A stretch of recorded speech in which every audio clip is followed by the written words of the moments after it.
સન ગુજરાતી ન્યૂઝમાં આપનું હાર્દિક સ્વાગત છે। સમાચારની વાત કરવામાં આવે તો જાંબુઘોડા અભયારણ્ય ખાતે આવેલા ઝંડ હનુમાન મંદિર ખાતે લાખોની સંખ્યામાં ભક્તોનો ઘોડાપૂર।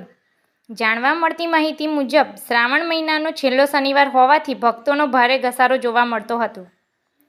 ઠેર ઠેર ભંડારાના આયોજન થયા હતા। રાત્રિના સમયથી જ ભક્તો પગપાળા તેમજ વાહનો દ્વારા દૂર દૂરથી ભક્તો ભગવાનના દર્શનાર્થે આવતા હતા। તેમજ પોલીસ દ્વારા મળતી માહિતી મુજબ અહીં શ્રેષ્ઠ પોલીસ બંદોબસ્ત વચ્ચે મેળો યોજાયો હતો, જેમાં 130 પોલીસ જવાનો, 8 પીએસઆઈ તેમજ 3 પીઆઈ તેમજ પોલીસ અધિકારીઓ હાજર રહ્યા હતા। શ્રાવણ મહિનાના 4 શનિવાર અને 4 મંગળવારે ભક્તો મોટી સંખ્યામાં હોય છે। ચુસ્ત પોલીસ બંદોબસ્તને કારણે કોઈ અનિચ્છનીય બનાવ બનવા પામેલ ન હતો।